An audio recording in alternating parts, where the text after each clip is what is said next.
Guys, അപ്പം ഇന്ന് നമുക്ക് ഡിന്നറിനായിട്ടൊരു ഫേവറേറ്റ് കോംബോ ഉണ്ടാക്കിയാലോ?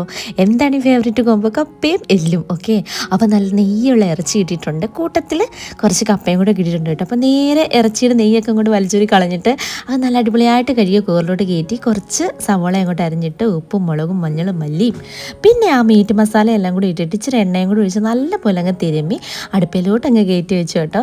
കറിവേപ്പില ഇടാൻ ഞാൻ മറന്നു, അപ്പോൾ ഞാൻ വീണ്ടും പോയി കറിവേപ്പിലയൊക്കെ എടുത്ത് ഇട്ടിട്ടുണ്ട് കേട്ടോ. അപ്പോൾ അതും കൂടെ ഇട്ടിട്ട് അത് നേരെ അങ്ങ് അടുപ്പിലോട്ട് വെച്ചിട്ടുണ്ട്. ഇനിയിപ്പം നമുക്ക് ഇറച്ചിയുടെ മസാലയ്ക്കുള്ള കുഞ്ഞുള്ളി കുനുകുനാന്ന് അരിഞ്ഞെടുക്കുക. അങ്ങനെ അതും അരിഞ്ഞെടുത്തിട്ട് ചട്ടി അടുപ്പത്ത് വെച്ചിട്ട് ഈ മസാല എല്ലാം കൂടെ ഒന്ന് നല്ലപോലെ വഴട്ടിയെടുത്തു കേട്ടോ. അപ്പോഴത്തേക്കും നമ്മുടെ ഇറച്ചി വെന്തിട്ടുണ്ട്. ആ വെന്ത ഇറച്ചി ഈ മസാലയ്ക്ക് അതോട്ട് നല്ലപോലെ ഒന്ന് ഇളക്കി നല്ല അട്ടിപ്പൊളി മണം വരുന്നുണ്ട്. എനിക്കാണെങ്കിൽ കറിവേപ്പില എത്ര ഇട്ടാലും മതിയാകത്തില്ല. പിന്നെയും ഞാനതിൻ്റെ മണ്ടയ്ക്ക് കുറച്ച് കറിവേപ്പിലയൊക്കെ കോരിയിട്ടിട്ടുണ്ട്. അങ്ങനെ ഇറച്ചിയൊക്കെ നല്ലപോലെ വെന്ത് വരുന്നുണ്ട്. ഈ സമയം തന്നെ നമ്മുടെ കപ്പയും നല്ല കളകളാൻ തിളയ്ക്കുന്നുണ്ട് കേട്ടോ.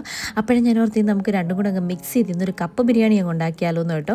അങ്ങനെ നേരെ കപ്പ എടുത്തൊരു വലിയ പാത്രത്തിലോട്ട് ഇട്ട് കുറച്ച് തേങ്ങയും കൂടെ ചേർത്തിട്ട് ഈ മിക്സ് ചെയ്ത് വെച്ച നമ്മുടെ എല്ല് കറി എടുത്ത് ഇതിനകത്തോട്ട് വെച്ച് നല്ലപോലെ അങ്ങ് മിക്സ് ചെയ്ത് കേട്ടോ. മിക്സ് ചെയ്തപ്പോൾ നല്ല അടിപൊളിയായിട്ട് വന്നിട്ടുണ്ട്. കപ്പയുടെ വേവ് ഞാൻ കുറച്ചാണ് എടുത്തത്, ഇങ്ങനെ കടിച്ച് കഴിക്കാനായിട്ട് കേട്ടോ. അങ്ങനെ നല്ല ചൂടോടെ കപ്പ ബിരിയാണി പാത്രത്തിലുള്ള വിളമ്പിയിട്ടുണ്ട്. ആഹാ, ഇന്നത്തെ ഡിന്നർ സ്പെഷ്യലായിരുന്നു, അടിപൊളി ടേസ്റ്റ് ആയിരുന്നു കേട്ടോ.